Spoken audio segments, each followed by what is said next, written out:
High school graduate, incompetent, and with an illness, you really have nothing going for you. After work, I ran into an old classmate from middle school.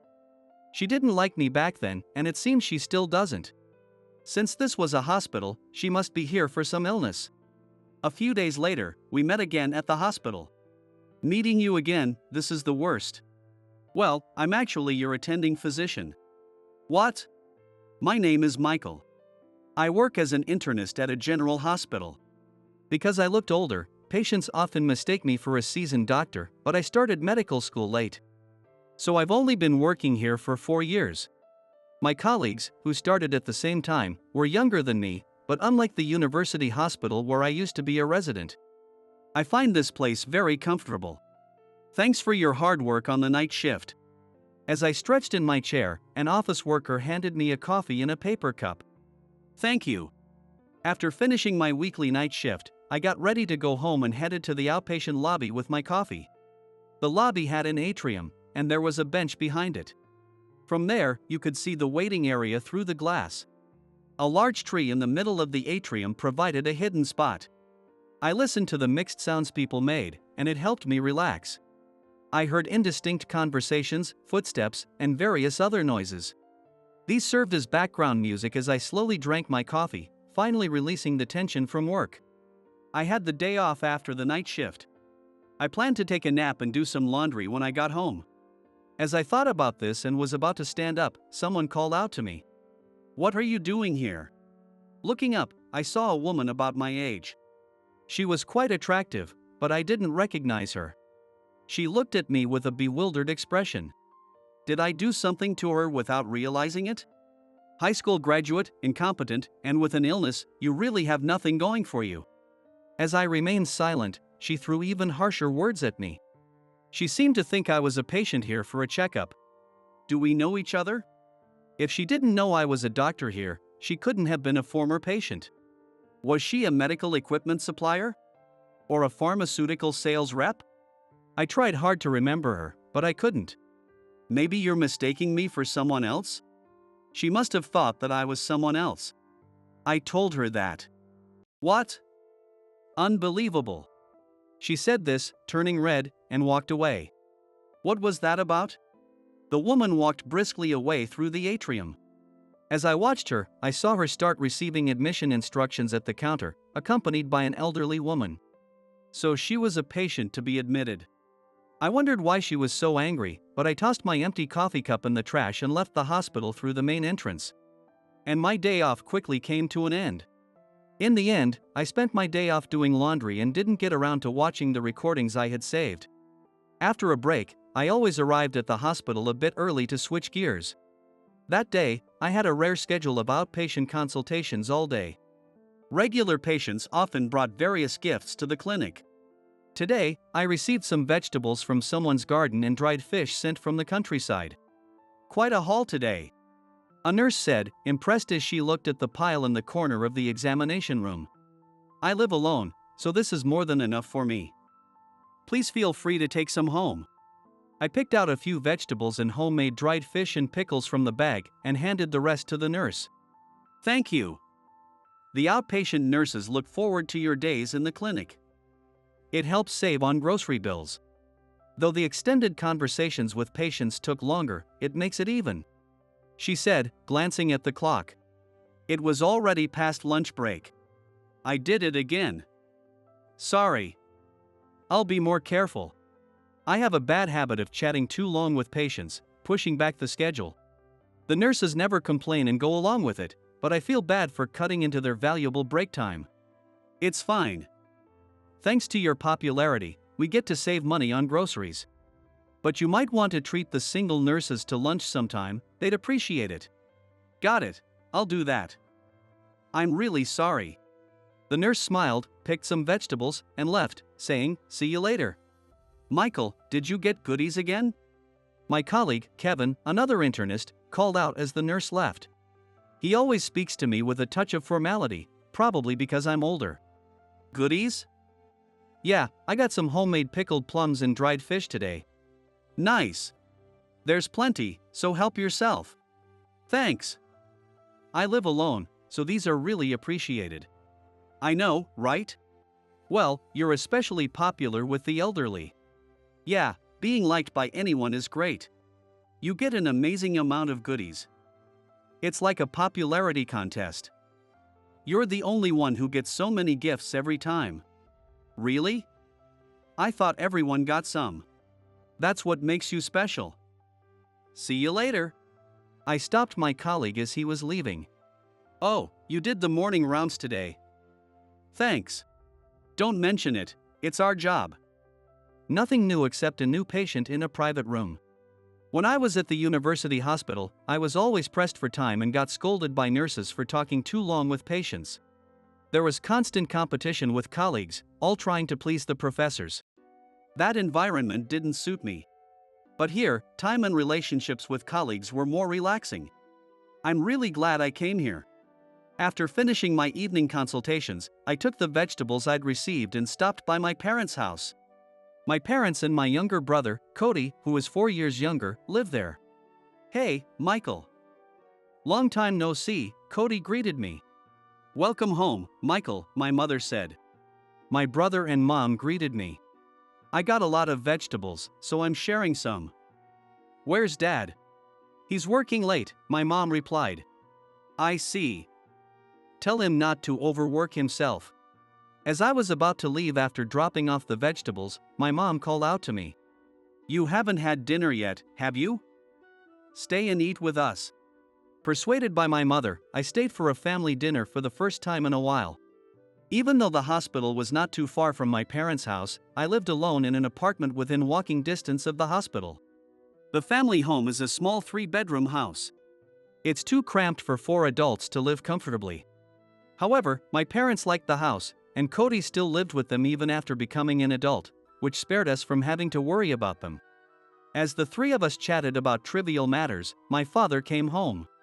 Michael, you need to come by more often. Your mother worries about you. I can do as I please because Cody's here. Having a responsible younger brother is reassuring. At this, Cody set down his chopsticks with a serious expression. Since the whole family is here, it's a good time to tell you. I'm dating someone with marriage in mind. I'd like to introduce her to you all soon. Your girlfriend? I can't wait to meet her. Our mom's eyes sparkled with joy. You used to follow me around as a kid, and now you're getting married first. Well, we're not talking about marriage just yet. She wants to focus on her career a bit longer. But she wants to meet my parents. She sounds very responsible. I'm looking forward to meeting her. How about you, Michael? Anyone special in your life? Mom peered at me with concern. Cody's happy news shifted the focus to me. I don't have anyone. Though I'm told I'm popular with the elderly, that's a completely different matter. I can't even tell my parents that I've never had a girlfriend. Well, these things are all about timing. My dad said, trying to cover for me.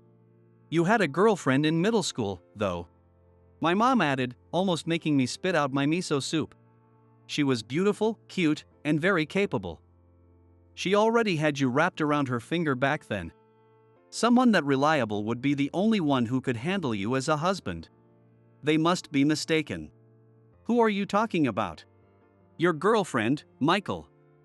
She was always kind to me, helped me with my studies, and gave me lots of fancy treats. Cody chimed in, further confusing me. I had no memory of the stories they were telling. My dad listened with interest. Her name was... Mom and Cody exchanged serious looks. Dad watched them expectantly. Then they both said loudly, Sarah. Sarah. Have you seriously forgotten your ex-girlfriend? That's a bit cold, isn't it? Michael, even if you got dumped, that's too harsh. The name Sarah echoed in my mind. Sarah. At that moment, the image of the woman I met at the hospital merged with memories of Sarah from middle school. Sarah was a classmate in middle school. She was smart, and her family was wealthy, and she often belittled me for my mediocre grades and poor background. I never felt even a hint of affection from her. I couldn't imagine how anyone thought we were a couple. I wanted to ask them myself. No, it couldn't have been her. Sarah is still the same. I remembered Sarah storming off angrily at the hospital. Since she was doing the admission procedures, she must have been unwell. Yet, she seemed full of energy. Returning to the ward after 2 days, I received a handover during the morning conference. As I reviewed the charts of discharged and newly admitted patients, one name caught my eye. Sarah. It turns out the patient admitted to the private room was Sarah. Out of all people, I ended up being her attending physician. In the morning, I made rounds to patients needing tests or special procedures, and in the afternoon, it was time to visit my assigned patients' rooms. I went room by room, checking in on each patient. After finishing the shared rooms, I headed to the private room. Sarah, excuse me, I said as I entered the room with a nurse. Sarah was watching TV with earphones on. Sarah, this is Dr. Johnson, your attending physician. The nurse introduced me, and Sarah removed her earphones, looking at me in shock. What? This guy is a doctor? Her reaction startled the nurse. Yes, he's one of our internists, the nurse explained. No way. Yesterday, it was someone else. Besides, a high school graduate can't be a doctor. Is he faking his credentials? Is this hospital even safe? Sarah's rude comments left the nurse flustered. Yesterday, Dr. Johnson was in the outpatient clinic, so Dr. Anderson filled in. The nurse explained, and Sarah pulled the blanket over her head. Then change my doctor. I want someone else. The nurse looked at me with a troubled expression. Sarah, I'm sorry. Our hospital is short-staffed, so changing doctors isn't feasible. I know you've disliked me since middle school. But can you tolerate it until you're discharged? Sarah glared at me from under the blanket. Do you remember me? Yes. Then ask my family if I can transfer to another hospital. All right. Until then, try to bear with it. Sarah grudgingly nodded, still looking displeased. The nurse, who had witnessed everything, watched our exchange with a nervous look. Dr. Johnson, you knew the patient in the private room? The nurse asked curiously as we left the room. We were middle school classmates. Nothing more, nothing less. She's quite pretty, but she was very rude to you. She wasn't like that with us nurses or Dr. Anderson. Well, it seems I'm the only one she dislikes. Did you do something to make her hold a grudge? Not that I remember. Right. You're the last person I'd think of when it comes to grudges. But you can be a bit clueless about people's feelings. The nurse muttered to herself, still unconvinced, and walked away. A week had passed since Sarah was admitted. She remained as cold as ever toward me. Whenever I made rounds, she looked genuinely annoyed. Any questions I asked were met with curt replies. I finally couldn't help but ask Sarah. Hey, I've always wondered since middle school. Why do you hate me so much? Sarah's face turned red again, and she threw a pillow at me. Because it's embarrassing, obviously. You're such a clueless doctor. Embarrassing? We're just a doctor and a patient. What's there to be embarrassed about? That's exactly it, you idiot. Whoa! Hearing the commotion, a nurse rushed in, looking worried. It's nothing, I said with a forced smile, assuring the nurse that everything was fine. However, as the staff got used to it, no one seemed to care anymore when Sarah yelled at me. I often found myself alone with her, and even if I sought help, everyone pretended not to notice. Sometimes, I even got scolded, being told, Sarah is irritable because of you, Dr. Johnson. Confused, I consulted with my colleague, Kevin, who sympathetically said, Michael, you're too oblivious. It's obvious to everyone. Am I the only one who doesn't understand why Sarah is annoyed? Or am I the cause of her annoyance? My frustration didn't subside, but something else was bothering me. I noticed that no one had come to visit Sarah since she was admitted. But I wasn't on the ward all the time. So maybe I just missed them. Feeling nosy, I decided to check the visitor log at the nurse's station. No one has visited her. When I went to Sarah's room, she was always alone, watching TV with her earphones on. Even though she could play the TV out loud in a private room, she seemed to want to shut out the outside world. There was never any sign of other people. Hey, no one's visited Sarah, right? What about her clothes?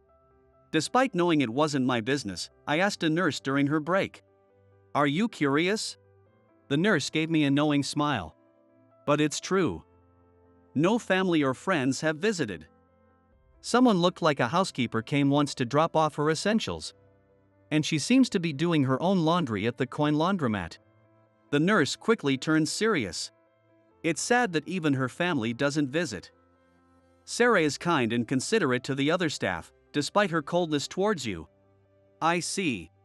It bothered me that she was only cold to me, but I started to feel sorry for her loneliness. There is a garden with a gazebo on the hospital grounds. The garden is reserved for inpatients, where people often go for walks or engage in rehabilitation with physical therapists. It's also a shortcut from the outpatient clinic to the wards, so I occasionally pass through. That day, as I walked across the lawn, stumbling slightly, I spotted Sarah sitting on a bench in the gazebo, which was unusual. "Hey, it's almost time for rounds. You should head back to your room," I called out to her. She looked up at me with an annoyed expression. "When can I be discharged?" "Oh, I need to discuss that with your family, but they seem busy." Sarah laughed cynically. "Busy? Maybe. They don't care about me. Spending time on me is a waste to them." I sat down next to her. "They don't care? You had top grades in middle school. You always boasted about your parents praising you. That was just a front. They never praised me. They always told me to be like my brother. Even if I scored 99, they'd say, 'Your brother got 100, you're not trying hard enough.' When I got into a higher-ranked university than him, they told me to know my place. I realized I didn't belong at home, so I moved out as soon as I got a job." "You went through a lot. You were rich, smart, a student council president, and highly regarded by teachers. You seemed like the perfect student. Turns out, there's more than meets the eye. Stop pretending to understand. I don't need your pity. You grew up in a close-knit, poor family, never being denied by your parents. You can't possibly understand my struggles. And now you feel sorry for me because no one visits. Well, maybe a little. That makes me angry. Being pitied is the most humiliating thing. Sorry. I honestly didn't know what to say to her. I realized that she had maintained her self-worth by comparing herself to me. As if seeing through my thoughts, Sarah added, "I validated myself by comparing myself to you. But honestly, I was just jealous. That's why I often visited your house." "Wait, you came to my house?" "Yes, when you weren't there." "Seriously?" I was surprised. I had no idea she had been visiting my house. When I visited, your mom would always make rice balls for me as a snack. You know, since I always ate fancy meals prepared by the housekeeper. I craved simple homemade food. Well, I didn't know that. That's why I looked forward to your mom's rice balls. In exchange, I gave your brother some of my snacks. I would do origami with Cody and help him with his homework. We got along well." "I see. That's why Cody said she was kind to him." "I see. It's nice to learn more about you." Sarah's face turned red. "Did I say something to upset you again?" I braced myself for her reaction, but she said nothing. The silence made me feel increasingly embarrassed. "Hey, Just as I was about to say something, Sarah stood up and walked away, leaving me behind. "Dr. Johnson, you got turned down by a pretty lady, didn't you?" Somehow, the incident in the garden had become a rumor throughout the ward. Despite their busy schedules, Sarah's parents eventually came to the hospital for a discussion about her treatment. They seemed to put on a good face, being polite and attentive during my explanation. I explained the treatment plan and reviewed the schedule leading up to her discharge. Afterward, her parents were about to leave. "Aren't you going to visit your daughter?" I didn't miss the brief look of annoyance on Sarah's mother's face in response to my question. However, she quickly masked it with a fixed smile. "Of course, we'll see our daughter before we leave." "Right, dear?" Her father remained silent, following her lead. Eavesdropping isn't good, but I was concerned about Sarah. Feeling uneasy, I lingered near Sarah's room. Then I heard yelling, you're such a disappointment compared to your brother. Stop being such a burden." The door then slammed open. "Ah!" Sarah's mother stormed out with a furious expression and nearly bumped into me. "Excuse me." I apologized, but they brushed past me without a word. "Wait, please. Your daughter is sick and scared. No one chooses to get sick. Calling her a burden is unfair. Please show her some compassion." I tried to stay calm as I spoke. I knew it was none of my business and that Sarah would be angry with me, but I couldn't hold back. "This is a family matter.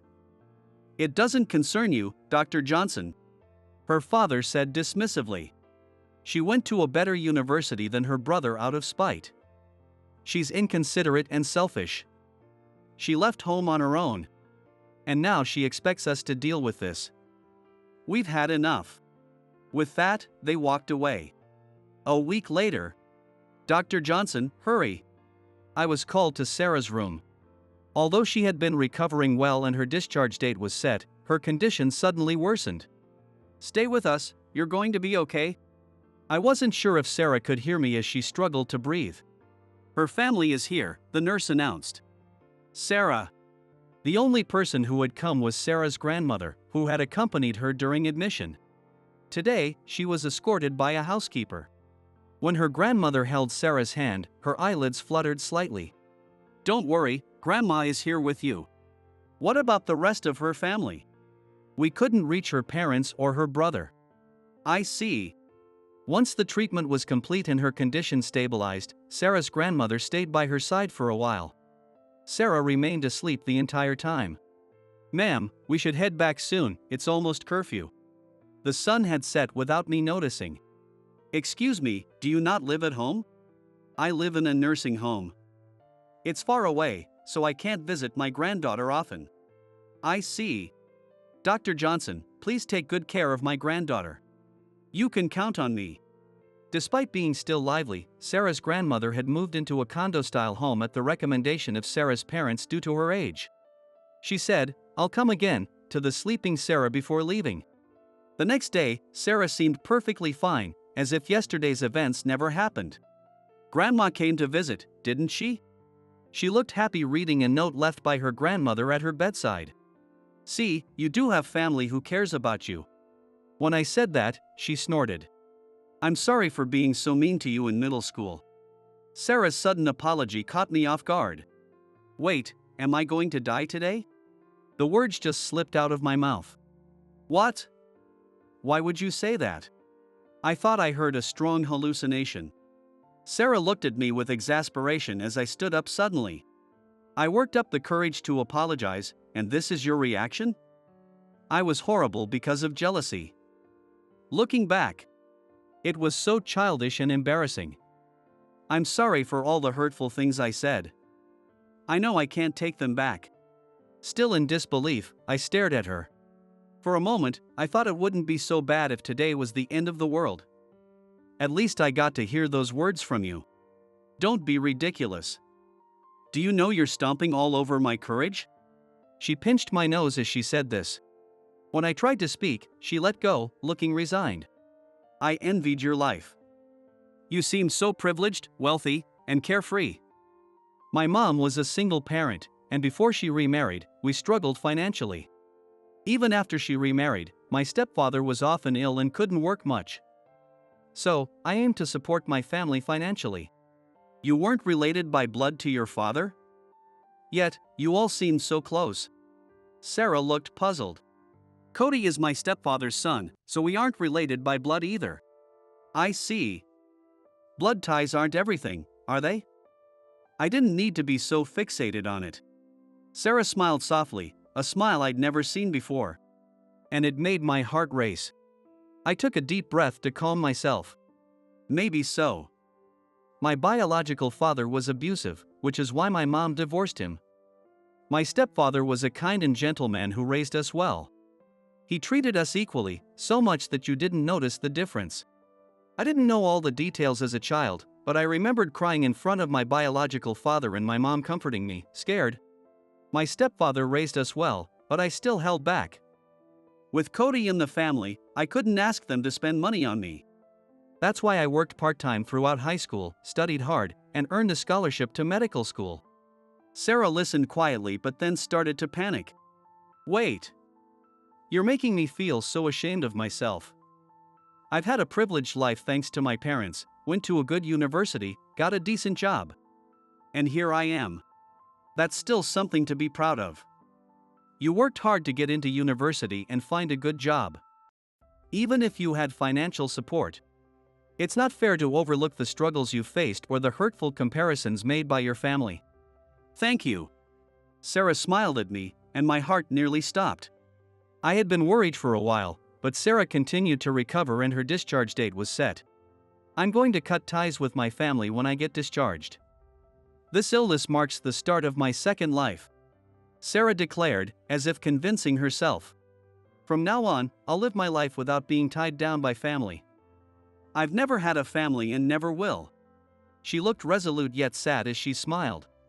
But you have your grandmother who rushed over from the nursing home.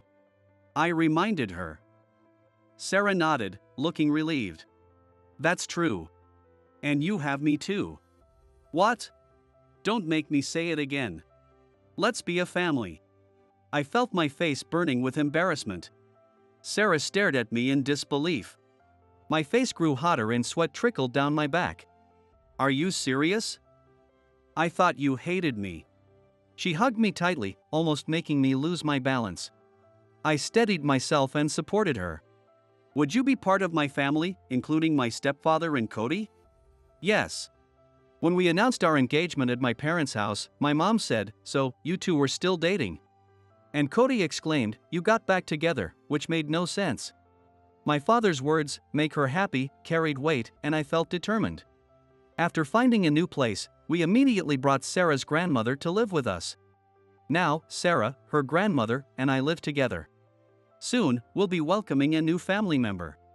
When our child is born, we'll shower them with as much love and support as possible. Our child will definitely be happy. With that hope in mind, I looked at Sarah, who was smiling gently beside me.